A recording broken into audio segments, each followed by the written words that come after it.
5年前，我被赶出家门，辛苦10几年的医科大学名额被堂弟顶替，人生一败涂地后，我出国留学，成为医学界新学科泰斗。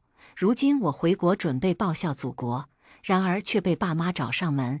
要不是你堂弟心里挂念着你，你以为我们会来接你这个白眼狼吗？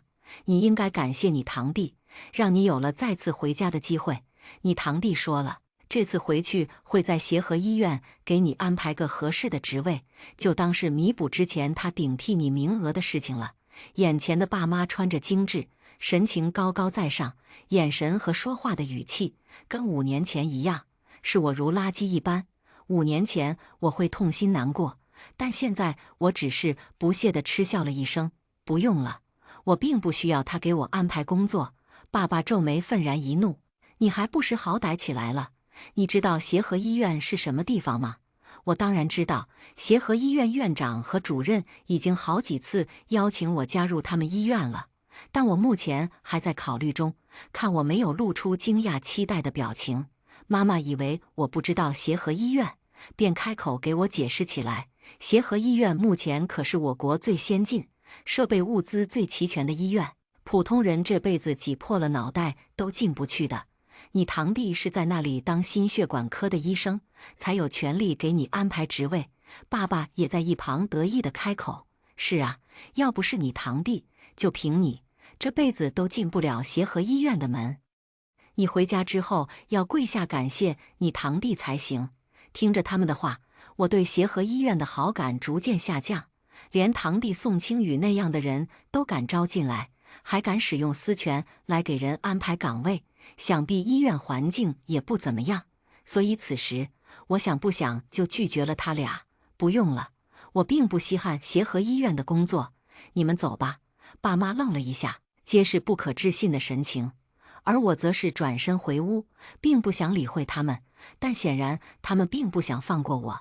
爸爸在我关门之际一脚将门踹开，我的手瞬间被撞得通红，而本来就不怎么坚固的，此时更是被踹得咯吱响。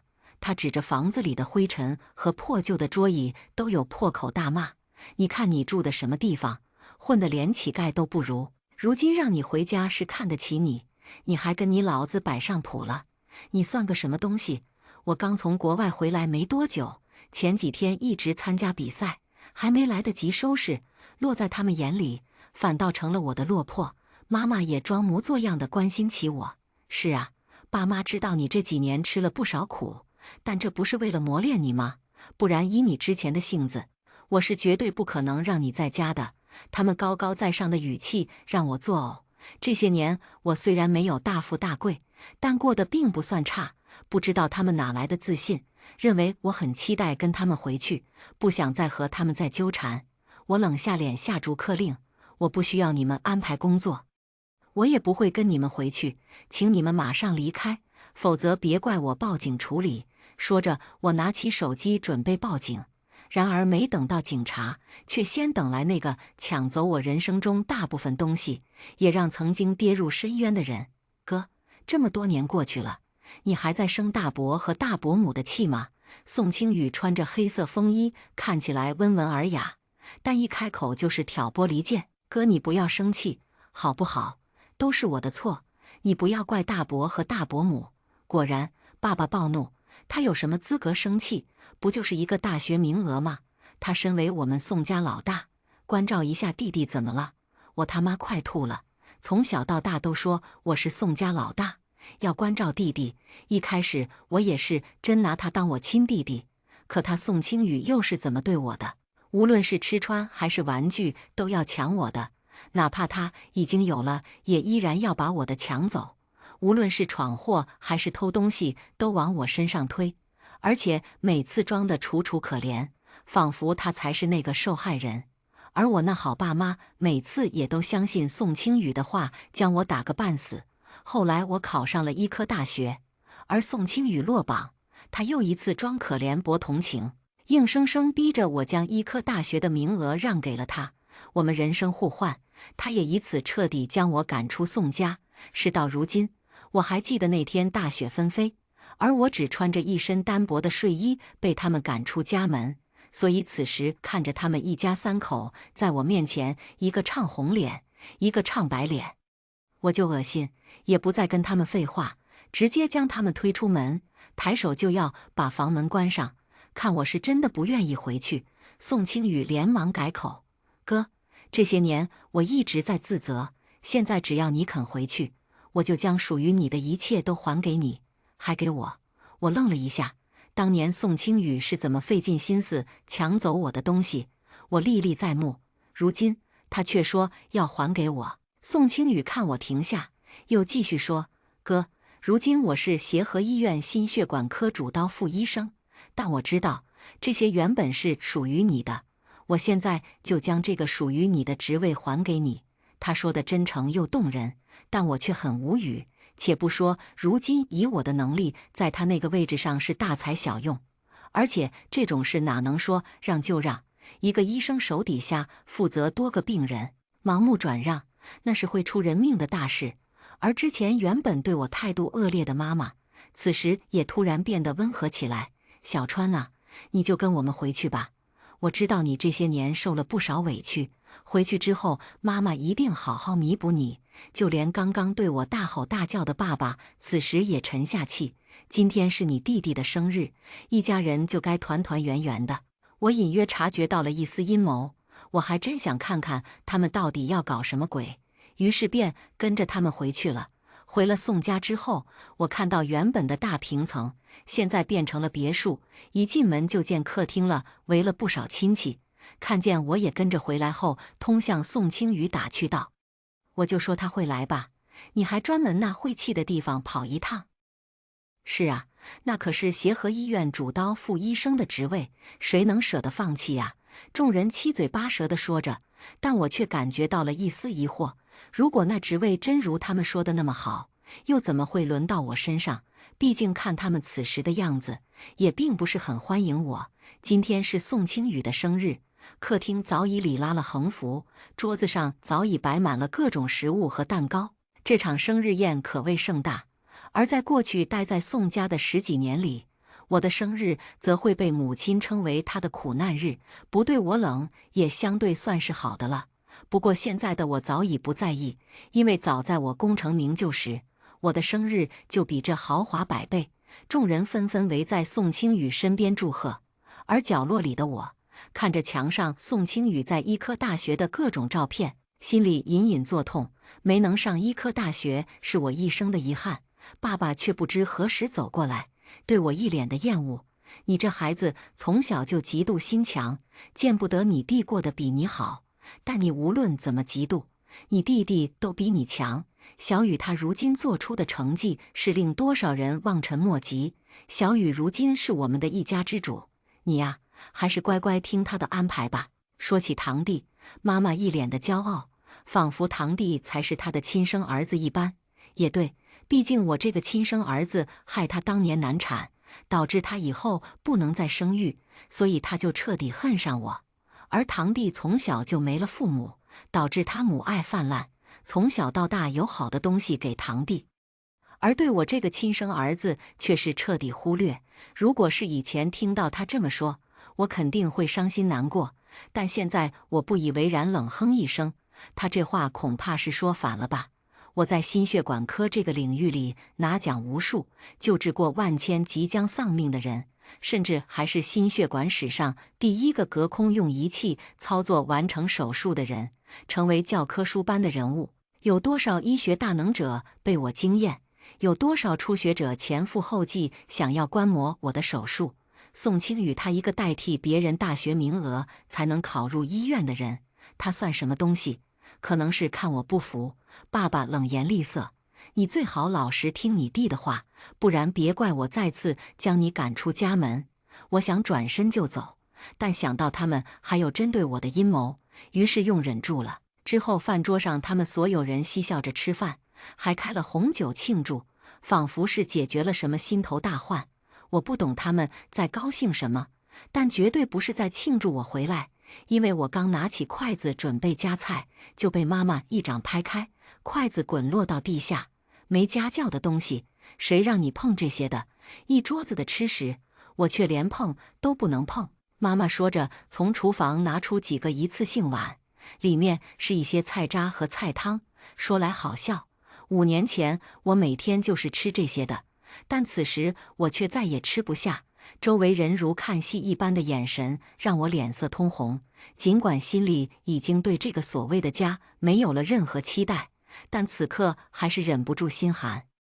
我一抬手将面前的饭菜挥扫到地上，然后头也不回地准备离开。妈妈气得在后面跳脚，还敢摔桌子！你要是走了，这辈子都别再回来了。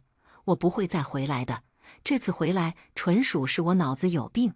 逆子，你给我回来跪下！爸爸的声音在身后响起。然而我理都没有理，直接大步向门口走去。然而让我意外的是，我没走到门口，却被之前看不起我的姑姑拦住了。她将我狠狠推了一把，看仇人一般的眼神看着我大骂：“你不能走！你走了，我女儿的工作怎么办？”我还没弄清她话里的意思，身后宋清雨的声音带着责备传出：“哥，你怎么这么不懂事？大伯母好心给你拿菜，你居然把桌子摔了！你就是这么做儿子的吗？”我冷哼一声，朝他回怼：“你这么孝顺别人的父母，那你捡起来吃了吧。”宋清雨冷下脸，威胁道：“宋川，今天是我生日，我不想跟你吵架，但你要是再这样闹下去，当心我真的把你赶出去了。用不着他们赶，我早就不想待在这里了。如果不是他们，此时我早已窝在暖和的被窝里了。”看我转身要离开，宋清雨急了：“宋川，你应该清楚，你现在离开以后就再也踏不进宋家的门了。而且协和医院的工作，你也不要了吗？那可是你的梦想啊！”我勾唇冷笑，转身回怼：“如果今天不是你们3番4次求我回来，宋家的门我是踏一步都嫌恶心。还有你如今费尽心思得来的工作，我并不稀罕，还是你自己留着当宝贝吧。”宋清雨面色一僵，随后从一旁拿起一个文件：“既然如此，那你就把这个文件签了吧。从此以后，属于你的一切，我都交还给你。”他话音刚落，而我的手机也在这时响起，是我之前的询问得到的回复。协和医院院长发来了消息，原来宋清雨之所以这么着急将我找来，是因为他在一台手术中出了差错，原本只是一个小病，却被他意外剪断血管，导致病人住进 ICU。如今宋清雨早已被那病人的家属起诉。不仅如此，宋清雨在外开了好几家药铺，这些年在医院利用职业之便倒卖了不少药物和假药，而且还往医院塞了不少亲戚照应。难怪这么多亲戚都恭维宋清雨，原来是靠着宋清雨吃饭。现如今宋清雨被人起诉，他怕东窗事发，着急叫我找来替他顶罪。毕竟当年他是用我的名额和名字上的大学，如今让我顶罪是最容易的事。而这些亲戚怕工作没了，也通通将我围起来，都说医者胜心。我没想到宋清雨和这些人的心是黑的，他们自己犯了事，却要我这个无辜的人来承担一切。我沉默地看完这些消息，而爸妈以为我不清楚真相，还在虚伪地骗我。你身为宋家长子，一点气度和胸怀都没有。你看看你弟弟多懂事，都这时候了，还想着把工作还给你。说着，妈妈拿过文件递给我：“你太让我失望了，签字吧。从此之后，你做你的协和医院副主刀医生，我就当没有你这个儿子。”他说着还抹了把泪，仿佛真的对我这个亲生儿子失望至极一般。我毫不犹豫地揭穿他们虚伪的面容，签了字，恐怕不能做协和医院副主刀医生，而是要去坐牢吧。在场的所有人通通变了脸色，有人惊呼：“他是怎么知道的？谁告诉他的？”宋清雨还算冷静：“哥，你在说什么呀？我只是因为这些年很自责，所以才想对你好一点。”我呸了一声：“对我好，所以剪断别人血管的事让我承担，你吞下的那些赃款也要让我承担。你的好还真是另类别致。”顿了顿，我又接着补刀：“我早就说过，德不配位，必有殃哉。你以为拿了我的大学名额就能走上人生巅峰吗？”宋清雨是那种又当又立的人，当年抢了我的入学名额，还不准别人提这件事。果然，我话音刚落，他立刻破防。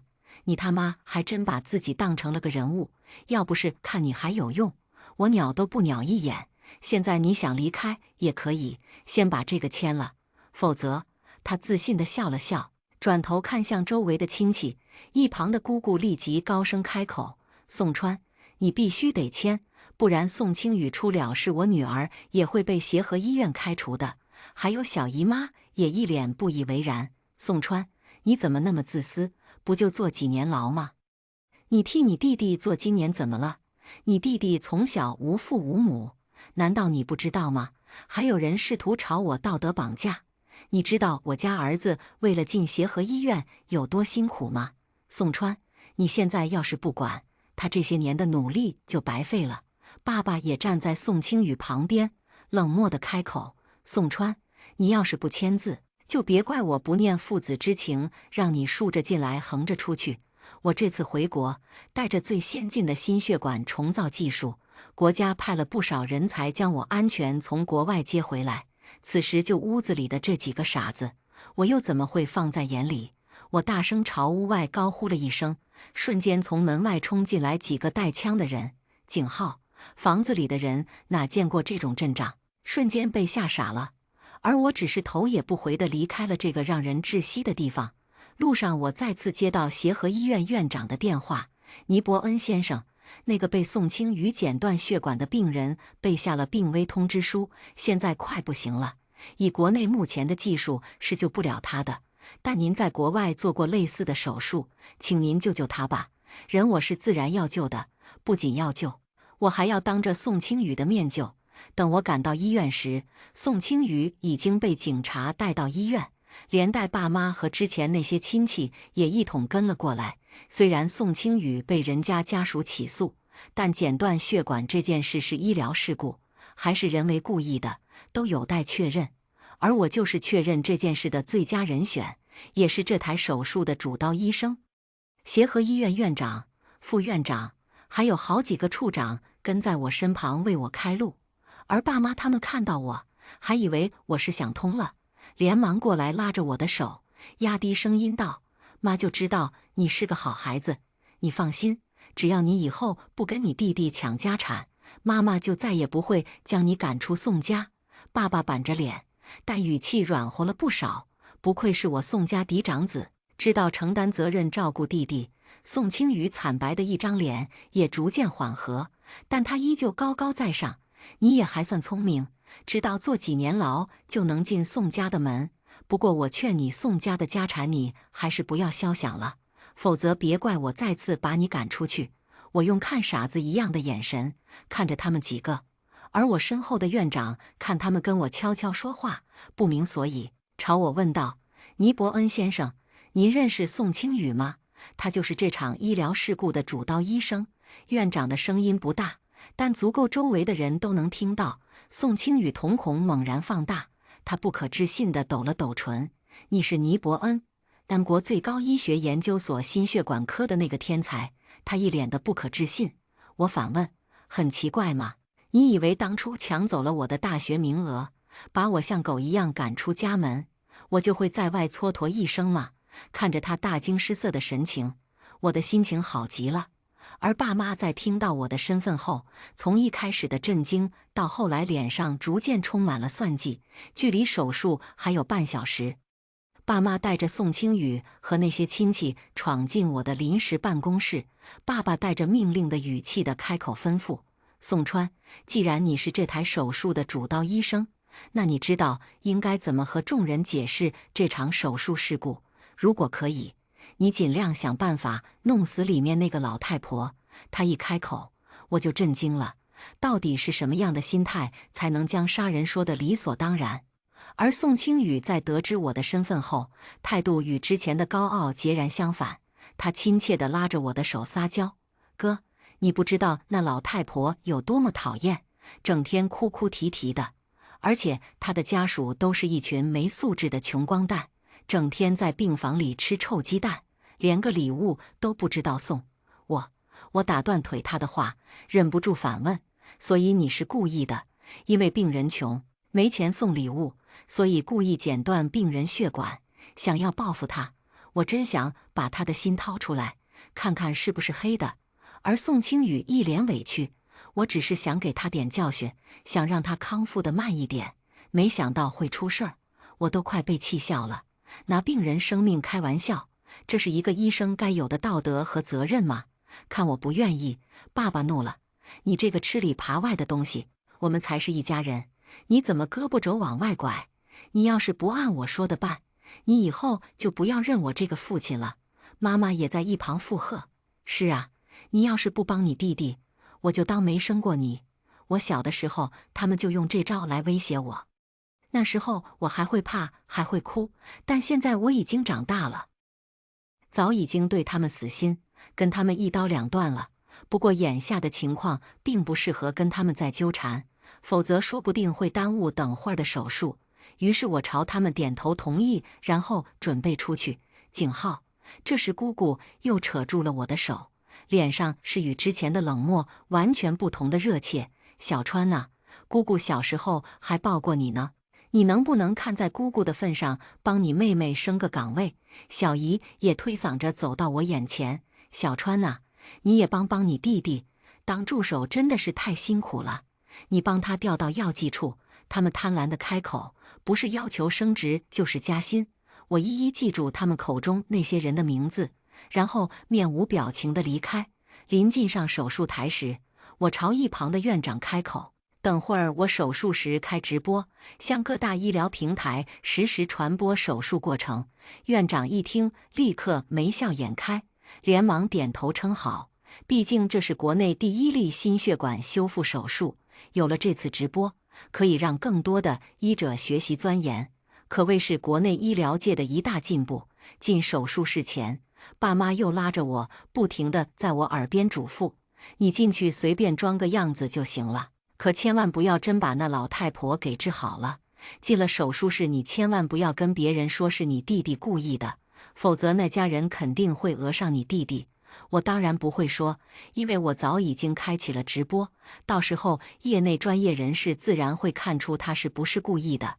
手术和直播同时开始，在万千瞩目中，我有条不紊地沉浸在手术中，但我知道直播间里肯定吵翻了天，因为只要是稍微懂心血管的医生都能看出来，病人被剪断的这条血管是主刀医生故意剪的。因为没有任何心血管手术需要牵扯到这条血管，这条静脉血管看似细小，除了延迟病人康复之外没什么大问题，但实际上会一发而牵动全身，甚至会严重到丧命。尽管宋清宇的大学名额是用了我的，但他在医院这么多年，跟过无数台手术，不可能不知道这条血管的危害性。所以说他当时是故意冲着人性命去的，但没想到老太太硬生生挺了这么长时间，让所有人都起了疑心。更没想到远在国外的尼伯恩会出现在这里。手术时间长达5个小时，出了手术室后，病人家属围上来，七嘴八舌地追问：“怎么样了？手术成功了没有？”不远处，爸妈和宋清宇则是气定神闲。他们仿佛笃定了我会听他们的话，也是，毕竟在5年前我对他们言听计从，但现在我摘下口罩，朝病人家开口：“手术成功。”爸妈不满地皱起眉头，似乎在怪我怎么没弄死那老太太。然而我接下来话更是让他们浑身遍体生寒。手术已经全程直播录像，你们有任何疑问可以联系你们的主治医生。直播录像。妈妈瞬间炸了，推开那些人冲到我面前：“什么直播？”我平静地回答：“手术实时直播的录像。”妈妈不懂，但宋清宇却懂实时直播是什么意思，也明白了自己的罪行已经被万人评判过了。刚才还坐在椅子上淡定的人，此时却疯了一般冲进人群。他朝我低吼：“你怎么能同意让他们直播呢？”他朝我吼完，又向我身后的医护人员大骂：“你们凭什么直播录像？你们得到尼伯恩先生的同意了吗？”我不由得好笑地拍了拍他的肩膀：“我同意了呀，就是我提议让他们直播的。”景浩、宋清宇愣住了，片刻之后，他才反应过来：“你这个畜生，你是想毁了我吗？”我冷笑：“德不配位，必有殃哉。不是我想毁了你，而是你自寻死路。”这句话我很早之前就对宋清宇说过，如今也算是应验了。而我话音未落，宋清宇疯了般朝我冲过来，嘴里还大骂着：“宋川，你个贱人！你要是早点签字，就没有这么多事了。不就是让你替我坐个牢吗？你怎么那么自私？”宋清宇说着，捏起拳头朝我砸来，却被我轻而易举一脚放倒了。此刻的他全然没有了之前温文尔雅的模样。宋清宇因为故意杀人，很快就被警察带走了，病人家属也被带走问话，而爸妈和那些亲戚杂围在我身边。爸爸还试图用他的父权来压我：“宋川，你赶紧去跟病人家属沟通，让他们马上撤警。”妈妈红着眼，满脸都是泪，却揪着我的衣领不放：“小川，我不管你用什么办法，一定要把你弟弟救出来，不然我就当没你这个儿子了。”他这威胁着实让人好笑。我们早在5年前就断绝关系了，他认不认我丝毫不在意。我冷笑了一声：“杀人偿命，天经地义。而且你想救他，应该去警察局，而不是揪着我不放。近5个小时的事，手术我已经很累了，现在只想休息。”然而我话音刚落，妈妈扑通一声跪在地上，抱住我的腿，哭得撕心裂肺：“你个没良心的，你就救你弟弟吧，实在不行你去替他坐牢吧，反正你吃的苦已经够多了。”但是小雨不行啊，他从小被我娇生惯养，受不了一点苦。当年他跪在地上以死相逼，逼着我把医科大学的入学名额让给宋清宇。当年我让了，而如今我呸了一声：“你说的这话跟放狗屁似的，让人恶心。”我指着他们，一字一句咬牙切齿：“正是有你们这样的人渣作为指引，宋清宇才干出这种丧尽天良的事，都是你们害了他。现在想让我去替他坐牢，做你们的青天大梦去吧。”可能是从没有见过我这样狠厉的样子，爸妈呆愣住了，然而那些亲戚却仿佛听不懂一般，脸上陪着笑，跟我套近乎：“小川呐，你弟弟人品确实不行，还小气巴拉的，但你表妹却是个很优秀的姑娘，你看在二姑的份上，能不能帮帮她？”这群人如吸血鬼一般的人，正是当初宋清宇为了享受追捧感，用自己血肉培养的。如今看着这些蠢蠢欲动的脸，我欢快地笑了：“好啊，二姑，你女儿叫刘小雅是吧？”在二姑的笑容满面中，我朝院长打了声招呼：“彻查护士部刘小雅，看看她是不是走后门进来的。还有大姨和二姨的儿子，大舅的女儿，所有他们之前在我办公室里说过的人，我都记得。”此时我一一说出那些人的名字，让院长彻查，然后带着助手头也不回地离开这里。宋清宇拒不承认故意杀害病人这件事，所以目前还在跟病人家属打官司。但他在外开了好几家药铺，已经被查封。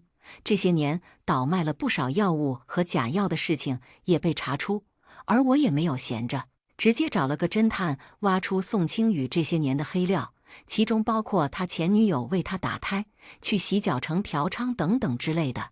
井号，在2审开庭之前，宋清宇不知道被我那傻逼爸妈用了什么手段给保释出来了。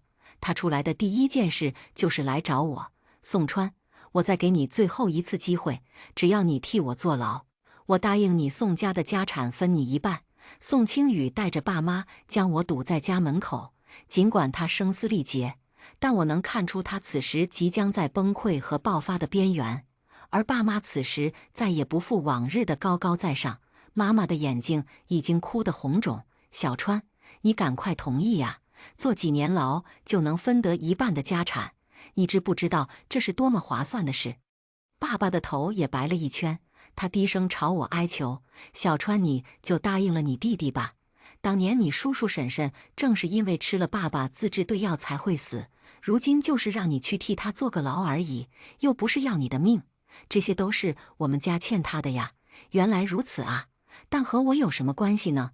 他们过去对待我的态度，并不足以让我为他们付出。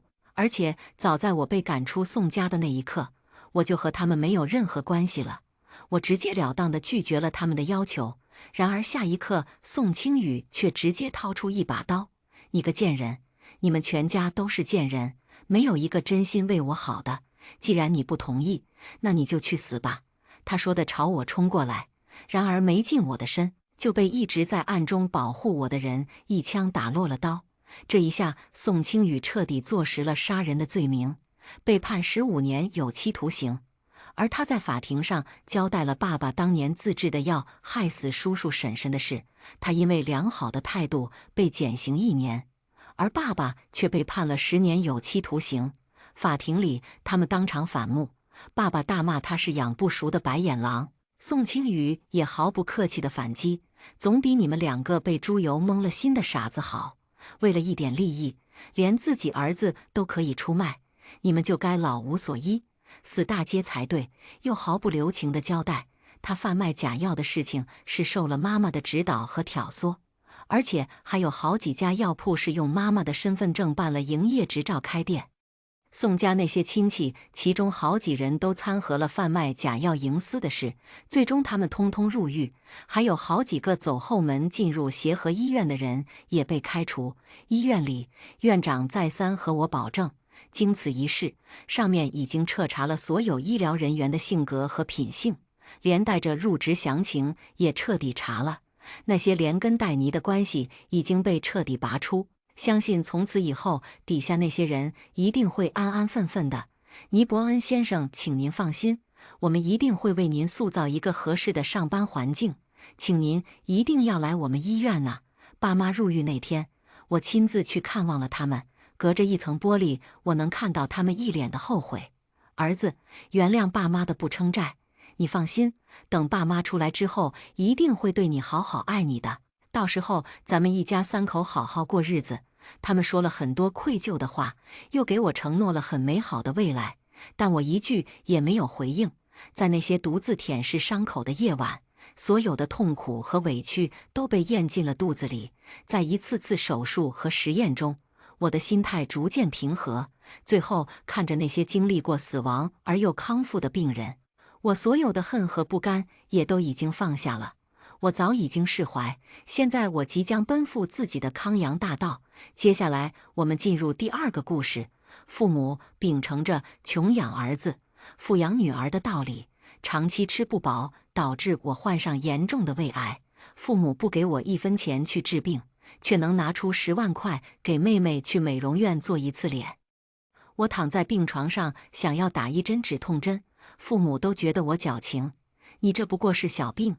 胃癌什么都是医生忽悠人的，男孩子什么苦难都抗不过去，以后还怎么成大事？不顾医生劝阻，爸妈给我办理出院手续，把我扔在家里，转头和妹妹去北方旅游去了。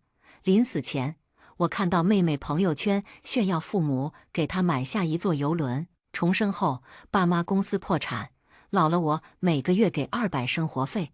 妹妹被婆家人欺负，他打电话和我哭诉，我说无能为力。直到有一天，他们发现我是一家公司老总，儿女双全后全都破防了。从今以后，你的零花钱全都给妹妹花，你作为哥哥就应该让着妹妹，知道吗？爸爸把1万块钱全都给了妹妹，到我手上只有100。我和妹妹是龙凤胎，小时候父母对我俩一视同仁，什么都一碗水端平。妹妹嘴甜，我性子老实，从小也知道疼爱妹妹，知道父母的不容易。从我懂事起，事事全都让着妹妹，却没想到父母偏心越来越多。我和妹妹是住校生，1个星期100块钱，每天吃清汤白菜，度过1个星期都不够，更何况是贵族学校。我现在还处于长身子，想到上一世自己患癌，父母对我的态度，我不再隐忍接受父母这种不公平的对待，从爸爸手中抢过钱抓在手中，对爸妈吼道：凭什么就得给妹妹1万块钱花？我才100，这些钱他拿着根本就花不完。你是想让我饿死吗？爸妈没想到我反应会这么大。妈妈揪住我的耳朵骂道：“你怎么跟你爸爸说话的？你知不知道现在100块钱多么的难挣？你妹妹是女孩子，肯定富养她，这样子以后她才不会被穷小子骗走。你作为男孩子，吃点苦又怎么了？知道钱赚得不容易，以后你才懂得父母的艰辛，才会孝顺我们。”爸爸对我直接拳头相待，我一个孩子力气肯定比不了成年人的力气。我被爸爸打倒在地，口腔立马充满了血腥味。爸爸骂骂咧咧地从我手中夺走所有的钱，连刚刚的100块都不给我了。毛还没有长齐，居然跟老子叫嚣了！100块钱现在都不给你，我看你怎么嚣张！这1周你就在学校饿着肚子学习。妹妹害怕地缩在妈妈怀里，假惺惺地说：“爸爸妈妈，哥哥好可怜呀，小雪不用花那么多钱的，还是分一点零花钱给哥哥吧。”我和妹妹四目相对，能看到她眼底不屑和得逞。如今我内心是个成年人的心理，才发现妹妹从小就这么心机了。亏我以前觉得妹妹是真的为我好。妈妈看着妹妹眼里都是欣慰：“小雪，你就是太善良了。你哥哥一个男孩子饿不死的，反倒是你，一定要最好的东西来呵护。”爸爸捏了捏妹妹的脸，眼里都是温柔，说话都轻了不少。“我的乖宝贝，1万块钱刚好够你花，给你哥哥。你在学校受苦了怎么办？爸妈在家会很心疼你的。”说完，爸爸朝我踹上一脚，看我像是看到什么垃圾一般。“看到没有？你妹妹都比你懂事，你怎么能和妹妹抢钱啊？你们都是同一天出生的，差别简直是一个天上一个地下。”父母和妹妹的态度让我失望至极。我同意下场惨淡，不同意的后果也不太好。我咬紧后牙槽，低头不语，不想让眼里流出来。父母对我不说话非常满意。妈妈给妹妹准备好了上学的东西，爸爸开车子停在家门口，妹妹穿着公主裙一蹦一跳坐上后座，我跟紧其后。妹妹来一句：“哥哥，你也要坐车去学校吗？”刚刚没注意到我的父母听到妹妹的话后，妈妈看见我准备坐上车，她急忙扯住我的后领，把我往后扔去。我来不及反应，直接向后倒地，后脑勺着地，一阵眩晕袭来。我望着前面3人，妈妈想要扶我起来，但她又嫌弃我身上脏，她立马换了一个严肃的嘴脸说：“你妹妹有很严重的洁癖。你一身灰尘，怎么可以和她坐一辆车？要是让她不舒服怎么办？”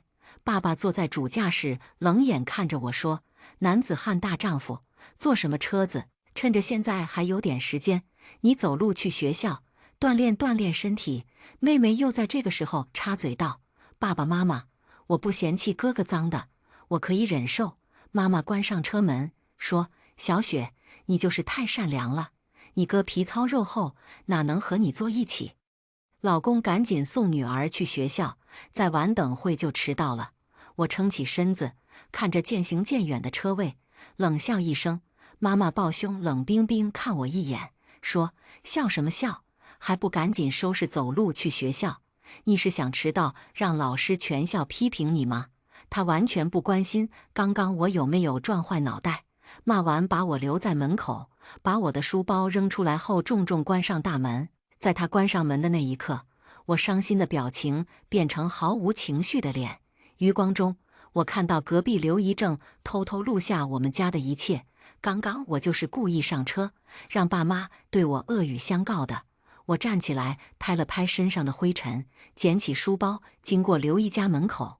果然，她热情拿着面包和牛奶递给我：“小杰呀，你爸妈这么对你，真是太不应该了呀！居然不给孩子生活费就去学校了，还让你走路，穷养儿子也没有这么个养法呀。”刘姨嫁给暴发户，但男人常年在外沾花惹草，没能生个孩子，她不被婆家待见，老公不爱，妈妈仗着自己嫁给爱情，还生下双胞胎，一出门就会各种阴阳刘姨。在业主聚会里，妈妈都会当面讨论刘姨，让她难堪。上一世，我知道刘姨每次故意靠近我，都是有目的的，所以当她给我吃和钱的时候，我总会拒绝。但这一次，我选择了接受。我拿过牛奶面包，眼底充满感激，看着刘姨，嘴巴紧抿，但眼里的泪水喷涌而下，证明此刻我有多委屈。刘姨心底划过一丝不自然，但她摸了摸我的头顶，说：“可怜的孩子，刘姨带你去学校好不好？”我点点头，上了她的车子，坐在后座狼吞虎咽吃着早餐。刘姨在前面替我打道不平，收拢人心。准备到学校的时候，我让她停在十字路口。谢谢刘姨，你的恩情我一定会记在心里的。刘姨望着我看了很久，眼里有挣扎，最后叹了一口气说：“好孩子，以后你要是有什么困难和刘姨说，我能帮忙的，一定不会推卸的。”我知道她帮助我是为了什么，所以我站在车前，很认真地回道：“刘姨，以后你有什么需要我做的，尽管开口，我也一定会帮助你的，无论什么事情。”说的时候，我的眼里充满了对父母的恨意。刘姨笑了，让我赶紧去上课。回到教室，我就看到妹妹买了很多进口零食发放给同学吃。我视若无睹走到自己位置，拿起书看起来。妹妹从我身上看不出一丝狼狈，她不甘心地走过来和我说话：“哥哥，爸爸不是让你走路来学校吗？你怎么来这么快呀？”所有人都知道妹妹是从车上下来的。一些同学好奇，明明是兄妹俩，为什么我会要求走路上学？上一世，妹妹也是故意制造话题，让所有同学都以为我欺负妹妹。她的那些追求者在背地里总是给我使绊子，往我书桌里放动物尸体，甚至还有人故意在我凳子上挤强力胶水，导致我光着裤子回家，被全校人笑话。我无论这么都想不明白，明明我们是同胞兄妹，为什么他要对我敌意这么大？见他故意挑起话题，我冷笑一声，故意让自己声音能让所有人都能听到。妈妈说你有严重的洁癖，不让我和你坐一辆车，但现在路边哪哪都有共享单车，我花几块钱扫一辆来上学有什么难的？妹妹没想到我会当面把这种事情说出来。以前的我，无论妹妹怎么胡闹，都不会让她难堪。面对我的话，她有些生气地说：“爸爸不是不给你钱了吗？你哪来的钱扫单车呀？”我无辜地说：“是啊，爸妈疼爱你，把我1个星期的零花钱都给你了，但几块钱我还是有的。”刚刚拿了妹妹零食的同学疑惑地询问我：“陈杰，你爸妈这个星期不给你零花钱，那你怎么度过呀？”我笑了笑，摇头道：“不知道啊，爸妈要穷养儿子，富养女儿。他们说我饿1个星期不会死，我也想试一下，过了这个星期没钱吃饭，我会不会饿死？哎，妹妹就有好运气了，富养女儿，1个星期就给她1万零花钱，我100都没有呢。”班级里60几个同学，大部分都是3观正的同学，只有少部分是妹妹的舔狗。所以，当他们听到我的遭遇后，刚刚收到妹妹零食的那些人，全都把零食物归原主了。妹妹看着班里的人都用一股异样的眼神看着她，委屈哭红了眼，寻求帮助，却发现平日追求她的男生个个都低着头，假装看不见。平日冲锋在前的追求者没作用了。她委屈地说：“哥哥，不给你零花钱都是爸妈的主意，你对我发脾气干什么？”他的同桌站在我这一边吐槽妹妹：“陈雪，你也太绿茶了吧！看你每天买那么多的东西，自己哥哥被你爸妈压成这样，你也看得下去？”“就是啊，每天来都见他衣服和首饰不重样，都不便宜。没想到他能忍心看自己父母对他同胞哥哥妹妹忍受不了同学的议论，一整个课堂他就坐在自己位置流眼泪。化学老师上课非常严肃，他最受不了有学生在他的课堂上出小差，一忍再忍后，妹妹的哭声盖过了他讲课声。化学老师重重拍打桌面，点名妹妹，让她出外面去罚站。“陈雪，我不管你有什么委屈，但现在正是高3关键此刻，如果你不想好好听我的课，麻烦你别影响其他同学学习，给我出教室门口罚站去。”妹妹梨花带雨，她第一次在这么多人面前难堪，因为平时她一有事情，总会有1、2个同学站出来帮忙，但如今他身后无一人。妹妹气愤瞪了我一眼后，站起来发出巨大的声响，跑出了教室门口。同学都知道我没零花钱吃饭后，好几个同学把食堂打包好的饭盒拿来给我吃，故意说我打多了，吃不完，陈姐你帮我消灭吧。我看着书桌前堆积成山的食物，我实在不好意思地说，各位同学，其实我有钱的，你们不用破费。重生后，我早就偷偷藏了小金库，不过同学们的举动温暖了重生归来破碎的心。我的事情被班里的同学传播了出去，还上了校园论坛，导致我走在哪里都会被好心同学投喂。我说明了自己这些东西不缺，但还是抵挡不住他们的热情。最后是班主任发现了我的情况，出了公告，学校会帮忙家访了解情况，食住都先给我解决了。随着事情发酵，妹妹被很多同学孤立，看着她每天在那里以泪洗面，我只觉得痛快。在宿舍，她的被子被扔出门口，上课无论用再多的糖果奢侈品贿赂同学，他们全都当着妹妹的面扔进垃圾桶。终于，爸妈知道这件事情后，跑到学校来，第一件事找的人就是我。我刚从食堂吃饭出来，就被人一脚踹在地上。爸爸下了重力，我猝不及防把刚刚吃进去的饭吐出来。逆子，你这个逆子，我不过是把你穷养，锻炼一下你的意志力，你就在学校这么欺负妹妹，你是怎么当哥哥的？妈妈抱着妹妹，心疼她憔悴的面容，却没注意到脸色发白的我，一昧地骂我。我真是后悔，为什么要生双胞胎？明明只要生下我们可爱的小雪就好了，她就能成为这个世界上最幸福的女孩子。别人家哥哥都是保护妹妹，我们家哥哥却是害妹妹啊！妹妹泪流满面，委屈地告状：妈妈、爸爸，小雪不觉得委屈，一定是哥哥受不了苦，他才会做错事的。你们不要怪他了。妹妹越说，爸爸就越心疼她，对我下手更狠。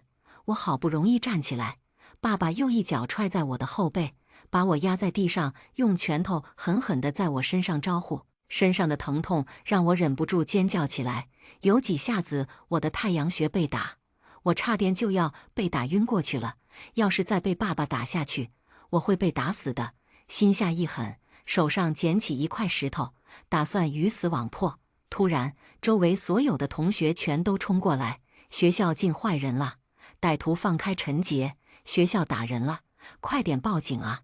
我看到之前帮助我的同学全都跑过来，每人脸上全是愤怒。块头大一点的男生把爸爸给扯出去，有几个气愤暗暗给了爸爸几拳，疼得他骂道：哪个臭猴子敢打我啊！不知道是谁从保安亭拿了木棍过来，直接对着爸爸击打。妈妈和妹妹着急要救爸爸，急着开口威胁：你们要是再打，我就都让你们坐牢赔钱了。不知道是谁喊了一句：我爸是大老板，我怕你个屌啊，老子有的是钱。同学们用力打，好在班主任闻声过来，才阻止了这场闹剧。让我没想到的是，爸爸居然还打了几个同学，虽然下手不重，但被打的几个同学个个都躺在地上嚎叫。我被这个男人打脑震荡了啊！我的头好晕啊！我被陈雪的爸爸打骨折了，我手抬不起来了，怎么办？刚刚我眼睛被打了一下，现在视线模糊。我要求他给我们赔偿道歉，还要告他坐牢。刚刚喊着爸爸是市长的同学站出来正义地说：你们需要什么帮助都说出来，我爸最疼爱我这个儿子了，绝对会为你们做个公道。爸爸这个时候才知道慌了，明明只是来给妹妹出气，却没想到惹得自己一身事。你们这些臭小孩竟会撒谎，我什么时候下这么重的手了？妈妈这个时候想到我了，她温声和我说：儿子，刚刚你也看到了，你爸爸根本没有下重手啊，你快解释解释啊！妹妹早就被吓坏了，小脸蛋苍白如纸，哭着求我：哥哥，都是小雪的错，你要是有什么怨言都冲我来，你不能让同学都欺负爸爸呀。这个时候就能想到我了。周围围观的同学越来越多，我捂住胸口咳嗽了几声，虚弱地说：我不知道爸爸下手重不重，但是他打我的时候下手是挺重的。我现在感觉全身都不好。爸爸见我没有替他说话，急着吹胡子骂道：逆子，你在学校欺负妹妹，我难道不应该教训你吗？即使把你给打死，那都是你活该。当爸爸说出这句话的时候，才发现自己心直口快，当众说错话了。我满眼震惊，跌坐在地，一副越来越虚弱的样子，说：是啊，我的命不是命，妹妹的命才是最宝贵的。如果爸爸想要打死我，现在就打死吧，反正我也不想活了，活腻了。这个时候，同学们听了更加气愤了，百来张口异口同声指着爸妈妹妹三人骂，各种难听的话都出来了，连我听了都觉得震惊。最后是校长都出动了，把同学散开，送我们去医院。我的检查结果肯定是严重的，肋骨骨折，少许内出血，头骨裂开。医生说我现在还有点营养跟不上。其他和爸爸动手的同学检查结果没有什么问题，但他们就一直嚎叫不舒服。最后他们的家长都被班主任喊来了，看着自己宝贝儿子被爸爸打，几个家长气愤撸起袖子围着爸爸揍了几拳，还是在场看病家属帮忙隔开才制止，连警察都来了。一时之间，爸妈富养女儿穷养儿子奇葩行为都传到了网络上，妹妹名声在学校臭远名扬。原本爸妈想着等我回家给我一个教训，但让他们失望了。我早就报名了全国技能大赛，学校包食宿和车费，上一试老师就建议让我去。当时爸妈听到后立马拒绝，说男孩子不需要那些虚伪的名次和奖金，他们阻止我通过比赛拿到奖金，让妹妹难过，因为我从小就是学霸，而妹妹妥妥的学渣。现在我才不管你学渣难不难受，我为了自己的未来，自己做决定。听说爸爸送妹妹去学校，都不敢停门口，让妹妹在红绿灯下车，自己走去学校。爸爸是免了同学们指指点点，但妹妹接受的恶意不减反增，最终因为所有人都孤立她，天天被欺负，顶不住这等委屈，闹着不想上学。爸妈直接办理退学。原本爸妈想要去找公道，却发现对面家长都是有头有脸之人，根本闹不了一点儿，气发不出去了。他们给我发消息和视频，视频里我的东西被扔出家门口，不多，就一袋衣服和一麻袋的书。从今以后，我没有你这个儿子，你也休想再进我的家门。我没有回复，而是安心准备比赛。后来听说爸妈原本是想给妹妹转进一个好的学校，但人家看到妹妹个位数的成绩，无论爸爸给多少钱，都给拒之门外了。实在没办法，妹妹只能去上了一个野鸡学校，和一群不学无术的学生备战高考。这可给刘姨反击妈妈的机会了。我们住的小区大部分妈妈和女人都不用工作，所以聚会最多。刘姨在一次下午茶的时候，当众调侃妹妹去了野鸡高中读书。小区里的孩子要么出国，要么上贵族学校或者有名的公立学校，最看不起的就是野鸡高中。听到还是市里最差的高中，妈妈一下午都受尽所有人的白眼。她这个时候开始想要炫耀我了。我儿子现在可是在外面技能比赛呢，女儿没能力，但我儿子有能力呀。我还是第一次见到妈妈在外夸赞我，但我知道她不是真心的，而是觉得自己没了脸面，想要搬出我来挽回脸面。有几个妈妈好奇询问我妈妈我在哪里比赛，却被刘姨打断了。我看你们问也问不出个结果，他们家呀重女轻男，上次我还撞见他一个星期都不给儿子零花钱，饭钱都没有，就让他饿着肚子去学校，他女儿就能拿到1万块钱生活费，还能接受爸爸的爱心接送呢。听说因为妹妹在学校想要借用同学的手来霸凌自己的哥哥，却没想到自己脑子蠢，同学不买账，反被同学讨厌了，才不得不退学去的野鸡高中。哈哈哈，这件事情小区的人还不知道。妈妈不明白刘姨从哪里听说的，气得否认。刘梅，你在胡说八道什么？我女儿哪里有你说的那样子？要是再随意造谣我女儿，小心我告你污蔑。”刘姨不带怕的，她拿出我给她的学校论坛和当时我被打的视频给在场的人看。看完后，所有人都当面蛐蛐妈妈，真没见过哪家父母这么对待自己儿子的。穷养也不能这么打压吧，起码都是开公司的人了，还用这种方式教育小孩，能教出什么扛大事接班人？就怕到时候畏畏缩缩的成一个没能力的人喽。妈妈最见不得被人说，她生气就和对方杠了起来。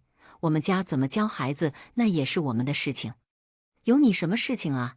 刘姨发消息给我说的时候，神秘兮兮的和我说：“你知道你妈妈当时对的人是谁吗？那可是潘总的老婆，掌管着你爸爸公司所有项目的指标呢。”我打趣刘姨说：“刘姨，想必妈妈骂人是在你故意指引下，才会让她怒火突然发泄的吧？不然按照妈妈那个脾气，不会随意得罪人的。”刘姨发了一个大拇指的表情包过来，说：“那还不是你把近期你妈妈的状态发我，我才能精准打击。我们家有个群，妈妈有个习惯，就喜欢在群里吐槽自己的情绪，一般都是妹妹和爸爸在群里安慰，我充当出气筒。妹妹上野鸡高中，让妈妈心里一直不平衡。妹妹这个时候整天都在哭泣，求着爸妈给她换学校。妈妈因为这事闹心得很，只要被人一激就会生气，顾不得大局。我这么帮助刘姨，就是想让爸妈从衣食无忧的生活上掉下去，去过一过曾经我度过贫苦的生活。妈妈情绪发泄出来后，就感到后悔了，但人家直接把她轰出门，谢绝以后妈妈参加下午茶的资格。次日，爸爸项目收到好几条不合格的通知，爸爸着急的过去返工好多次，但怎么就是没能通过检测。直到他花钱打听，对方说：“您夫人惹了上面的人，自然得把怒气发泄给你呀，我们也是没办法，您就受着憋。”爸爸憋着一口气砸进去100万，才能把事情给摆平。现在经济本来就不好，公司现在能维持日常运转就很不错了，这下子100万没了，流动资金又少了，都是让人头大的事情。妹妹在学校和那些不学无术的黄毛谈起了恋爱，老师天天打电话给爸爸，爸爸知道后，气得在家和妈妈大吵一架，从白天骂到晚上。刘姨可不会错过这等好事，就蹲在门口看妈妈被爸爸打得狼狈样子。原本恩爱夫妻，如今也是开始吵架了起来。而我经过漫长的比赛，终于获得了第1名。有个名校导师找到我：“陈杰同学，我很欣赏你的能力，有没有想过要来我们学校？按照你的能力和成绩，是可以保送大学，考虑一下呀。要是我没记错的话，找我这个人过几年他就会成为一个名人，因为他研究出了一项非常伟大的专利，能造福人民的实验。”我毫不犹豫答应了他。俩人加了联系方式。回到学校后，我又进入了紧张的学习氛围。虽然说能保送，但还是想要参加高考，考出一个好成绩。家已经不能回了，父母也没有联系过我，只有刘姨能和我说目前爸妈的状况。但是我已经无所谓父母对我是个什么态度，只是让我没想到的是，我们还在紧张做着试卷，突然周围的座椅开始剧烈震动起来，房屋掉下很多灰尘，动静还很小。脑中突然一闪，完了，上一世好像学校经历过一次地震，而我们所在的这个教室坍塌了一边，导致伤亡了10几名学生。我在所有人还没有来得及反应过来的时候，立马站起来大吼：“地震了！大家快点跑到操场去！快快，来不及了！别睡了，别写了，逃命要紧！”刚刚的动静没一会就停了，所有人都不相信，甚至连老师都愣住了。我立马扯着嗓子喊：“愣着干什么？赶紧先逃下去啊！等会地震来了，我们走都走不了了！”我话刚说完，周围又开始落下灰尘，同学们害怕跑了出去。我跑到隔壁广播室，拿起话筒边跑边喊话：“地震要来了！”所有同学赶快下楼到操场去。听到有地震，不管是真是假，大部分的人听到立马跑出教室。原本老师还想来查看到底是谁做恶作剧，却没想到不到1分钟，地表开始剧烈震动起来，所有人才发现地震是真的。好在我提前喊话，整栋教学楼下去了一大半的学生。等地震最猛的时候，剩下的学生才能快速地跑下去。等所有人都跑到操场的时候，我们眼睁睁看着一侧教学楼在我们面前塌下来。这所学校历史悠久，有些教学楼已经建起来几十年，稳固性不太好。校长组织老师查看自己班级学生，发现只有几名有轻微受伤，无死亡人员。听到这个消息，我心中松了一口气，因为我的勇敢壮举，学校公开表扬我，还给我承诺，无论上什么大学，以后承担了大学一切费用。冠军加上这个表扬，我在网络上爆红起来，爸妈公司处处碰壁。他们看到网上关于我的新闻，想要联系我，都被我一一拒绝，联系不上我。他们来到校门口蹲我：“儿子，你怎么能不理会爸妈呢？之前爸妈溺爱妹妹是我们教育问题，让你受苦了。但我们是家人，没有什么误会是不能化开的。以后爸妈再也不会穷养你了哈。你的学费、生活费爸妈都掏。”妈妈难得语气求和：“对呀，儿子，我们之前都是为了你好呀，只是我们用错了办法。妈妈、爸爸和你道个歉，原谅我们好不好？”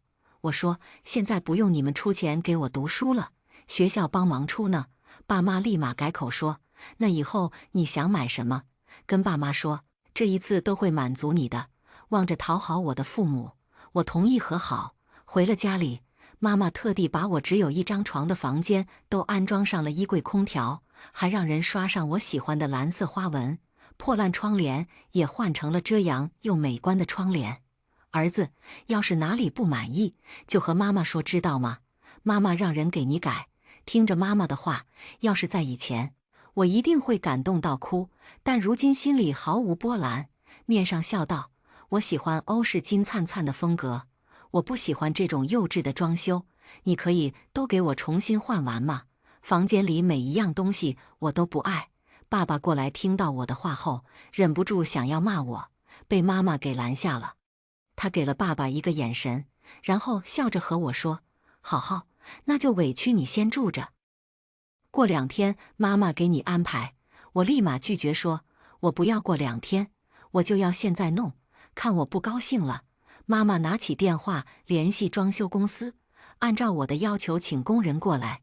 以前妹妹闹着要个什么东西，妈妈都会第一时间把妹妹想要的送到她面前。短短1天时间，我的房间就大变样。望着眼前光景，心想，原来妹妹被宠爱就是这种感觉呀，怪不得她一定要挣得父母的偏爱。果然，到了吃饭的时候，爸爸开始跟我聊正事了。儿子，我记得你和李佳佳关系很好，过2天她不是生日了吗？你让她给我们家2张帖子，爸爸和妈妈和你一起去给人家过生日。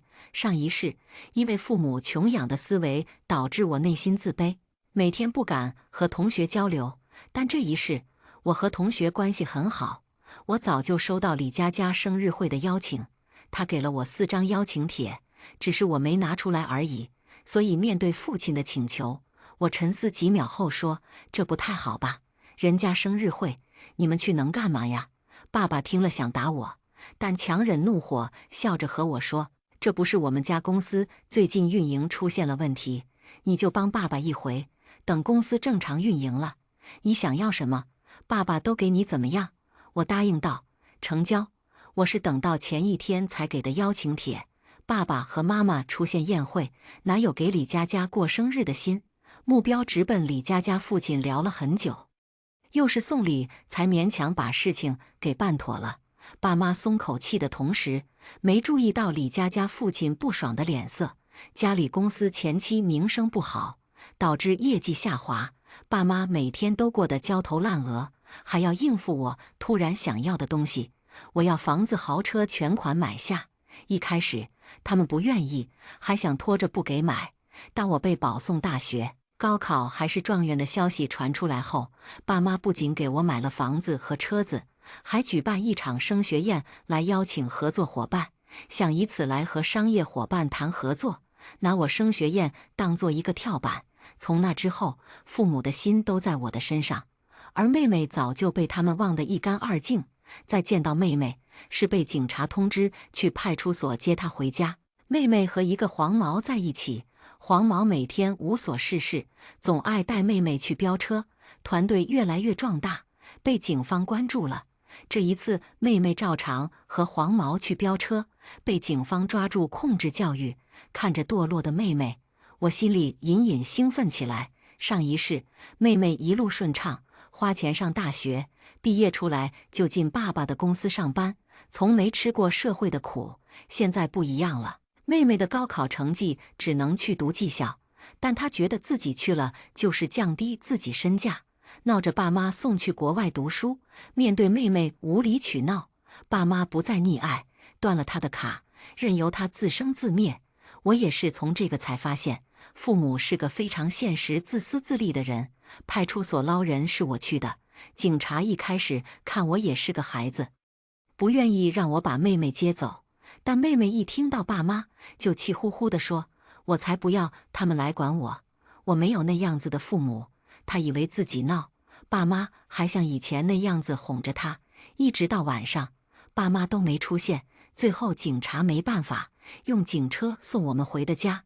爸妈根本不关心妹妹回来的状态，因为妹妹导致公司出现下坡路，不敢出家门就不错了。妹妹见状，她又委屈上了，哭着说：“你们这么对我，我以后再也不认你们当爸妈了，我就要嫁给你们口中无所事事黄毛。”呜呜呜！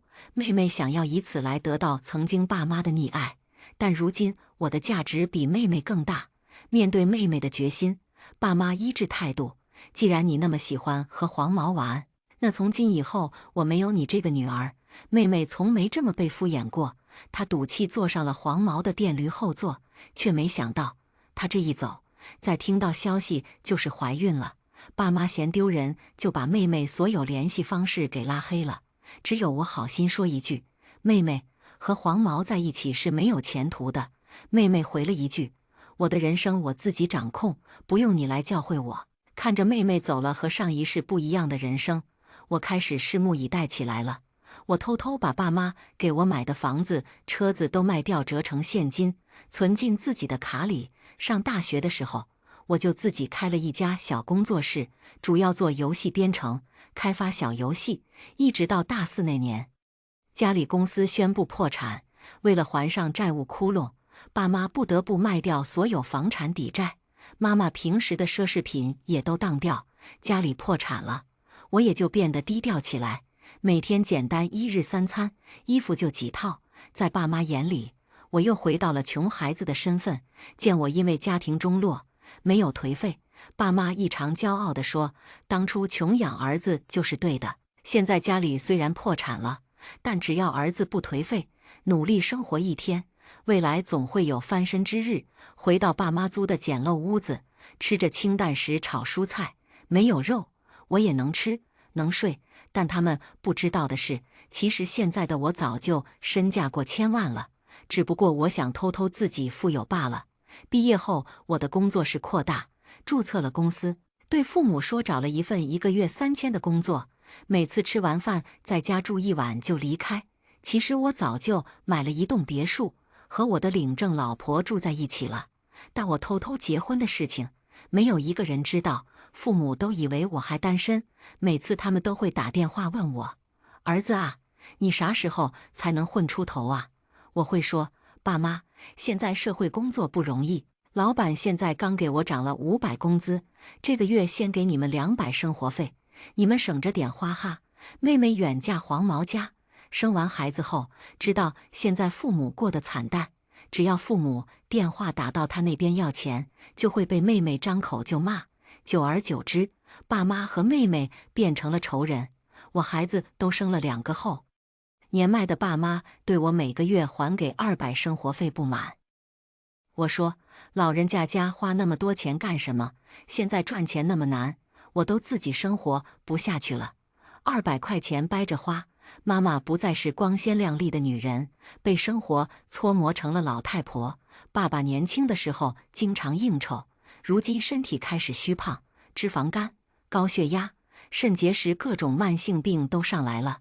因为没钱治疗，只能忍着吃廉价的药品。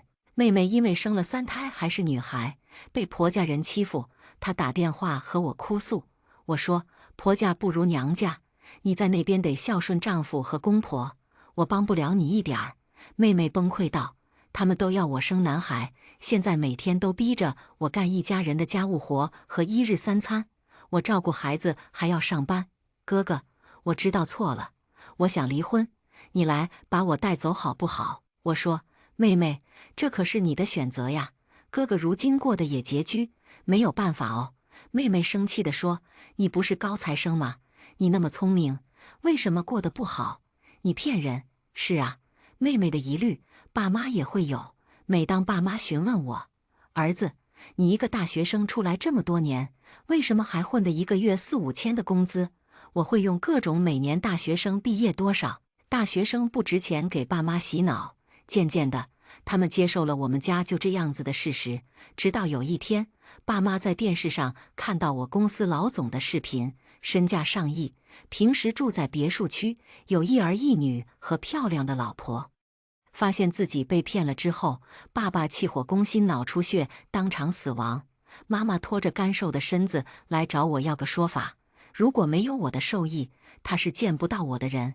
妈妈想要通过媒体曝光我，却发现如何都没人接，自己手机上传都会被下架掉。妹妹知道我骗了她那么久，闹着想要脱离婆家找我庇护，却在逃跑的时候被婆婆抓回去，打断了双脚，关在家里困住一生。我的人生还在继续，妈妈和妹妹越活越艰辛。每当看到我过得好的时候，他们恨不得捅死我，但又关我什么事情呢？时过境迁，我知道妈妈被乳腺癌折磨了3年，最后被疼死过去的。妹妹生了第8个孩子还是女孩后，婆婆把她卖给了老光棍。见到他们有如今的结局，我只觉得该。今天的故事就分享到这里了。如果您喜欢这个视频，请为我点个赞和订阅。如果您有任何建议，都可以在评论区留言告诉我。希望今天的故事在你心中留下清香。我们下期视频再见。